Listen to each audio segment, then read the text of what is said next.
Welcome to our review on osmosis. First thing then is our definition. So when we're talking about osmosis, it is the movement of water molecules from a dilute solution, which has a high water potential, to a concentrated solution, one with a lower water potential, across a partially permeable membrane.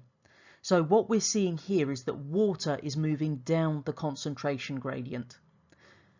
Where we've mentioned that phrase partially permeable membrane, what we mean is that it's only going to let certain substances cross. So if you look at the little diagram at the bottom there, you can see that I've given you a little sort of dashed line to represent our partially permeable membrane, and you can see there are little gaps in it. Now those gaps are big enough for the little blue molecules to pass through, but they're too small for the orange ones. And that's literally what we mean by partially permeable. Only the blue molecules will cross, the orange ones won't be able to. Key thing when we're talking about osmosis is to remember it is the movement of water molecules. So don't mix up diffusion and osmosis and think they're interchangeable. Osmosis is a form of diffusion, but it's very specific in the fact it's the movement of water molecules only. In our definition there, we used two other terms we really need to make sure we understand, which are concentrated solutions and dilute solutions. If we're referring to a concentrated solution, then we've got a high concentration of our solute, so things like sugar, and a low concentration of water. So I've given you a little diagram on the left there showing you our sugar is going to be the big yellow ones and the water the little blue ones. So we've got lots of sugar and not as much water. On the right, we've got our dilute solution where we've got a high concentration of water and a low concentration of sugar. So you can see there's only the one yellow particle on the right and lots of blue. When we are thinking about osmosis, there is another definition that you could use here, which is the movement of water molecules from an area of high water concentration to an area of lower water concentration across a partially permeable membrane. So I thought if I give you the two possible ways that you could see the definition for osmosis, then hopefully one of those is going to stick in your head and help you to understand the process. If we now consider the actual movement of our particles, so what I've given you on the right there is an example of how this could actually work in practice. So we've got our cell in the center there, and then we've got it in a solution. So what we can see is that the cell is more dilute than the surrounding fluid. So what we see in this case is that there is going to be a net movement of water out of the cell into the surrounding solution. In this diagram, we can see that the cell is more concentrated than the surrounding fluid. So that means we have a net movement of water from the solution into the cell. What we actually see happening as a result of osmosis is different in plant cells and animal cells because of the difference in their structure. So if we take plant cells first of all, this diagram just summarizes what will happen when we put that plant cell in different concentrations of solution. So if we start off on the left where our surroundings are less concentrated than the cell contents, then what happens is it's going to take up water by osmosis. As a result of that, more water is moving into our actual cell, so the pressure in the cell is going to increase and it becomes firm or turgid. So as a result of that, we refer to that pressure as turgor pressure. In the center, you can see where we've got a scenario where we've put our cell into a solution that's the same concentration as the cell contents. So in this case, there's no net movement of water. So the amount of water entering is the same as the amount of water leaving. Therefore, the cell just stays the same.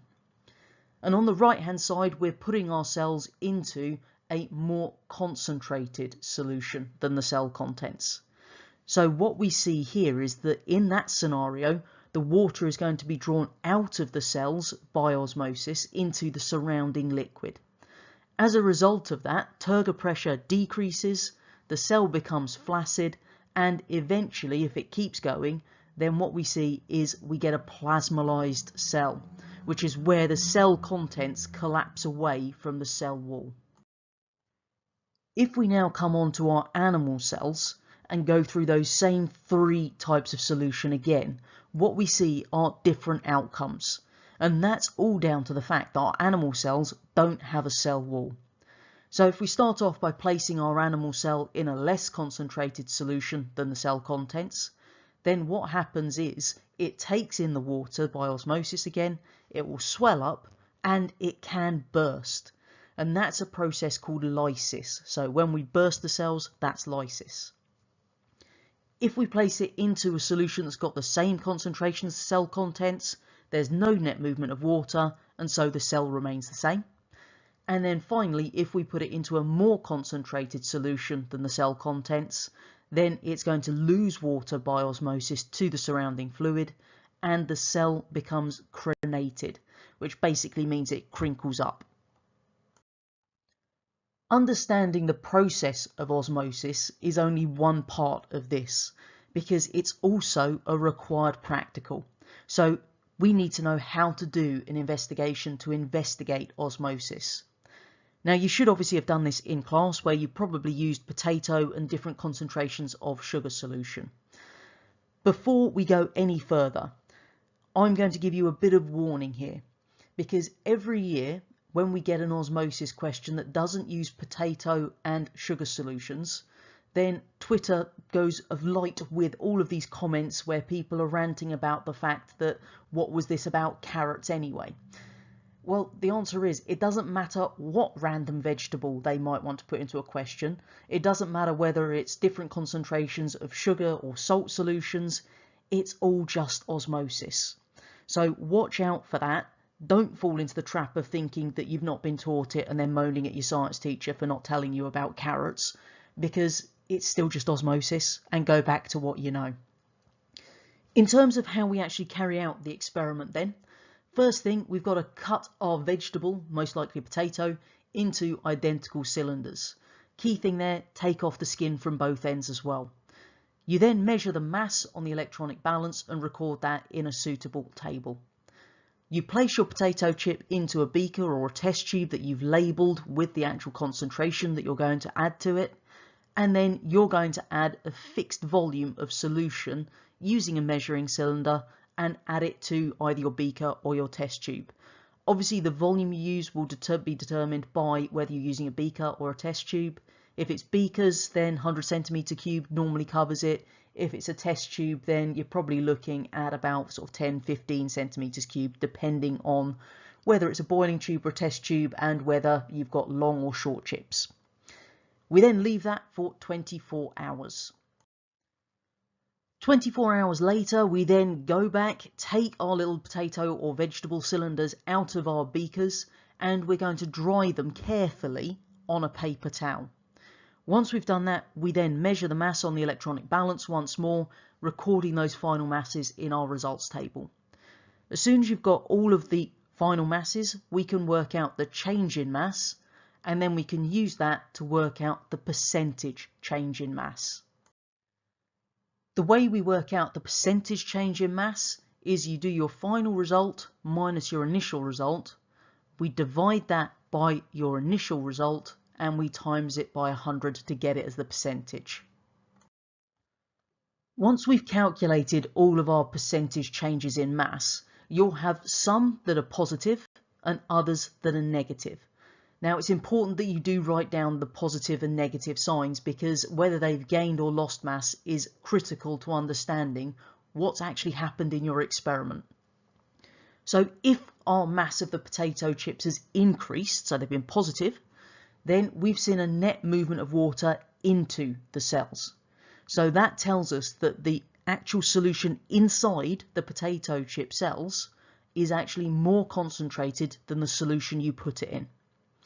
If, however, the mass of the potato chips had decreased, so it was a negative value, then we've seen a net movement of water out of the cells. So that tells us that the actual chips are more dilute than the solution we put them in. You could be asked to plot a graph of the results of your osmosis experiment. And if you are, there's a key thing to remember when you're actually setting out your axes in the first instance. And that is that your y-axis will need both positive and negative values, as you can see on the one on the right, because what we're going to find is that some of those will have increased in mass and others will decrease in mass, hence the positive and the negative. Once you've actually plotted your points and drawn your line of best fit, then there will be a point where the line crosses the x-axis. Now that's an important point because that is going to be the concentration of the solution inside those cells. So if you're asked what is the concentration inside the cell, all you need to do is look at your graph and then read off on the x-axis where it actually crosses the line and just write in that answer. We also need to bear in mind some of these potential sources of error that we could see in our osmosis experiment. One of the most common ones is that you've got higher mass than you were expecting, and that's because when you've taken your chips out and dried them, you've not done that properly, and therefore there's excess water on the chips. The next problem could be that you didn't put a covering on your beakers when they were sitting for 24 hours, and water has evaporated from them. As a result of that, what we're going to see is the concentration of the solution is going to change. So it's not going to be a true representation of the concentrations you started with. In terms of how we can actually reduce these errors, as always, you should do the experiment more than once. I would always do an experiment 3 times in science, and once we've done it 3 times, you calculate a mean, discounting any of the obvious outliers. Hopefully at the end of this video you can explain what osmosis is and how it actually happens. You can describe how to carry out an osmosis experiment. You can calculate the results of an osmosis experiment along with plotting an appropriate graph, and also evaluate it in terms of the sources of error.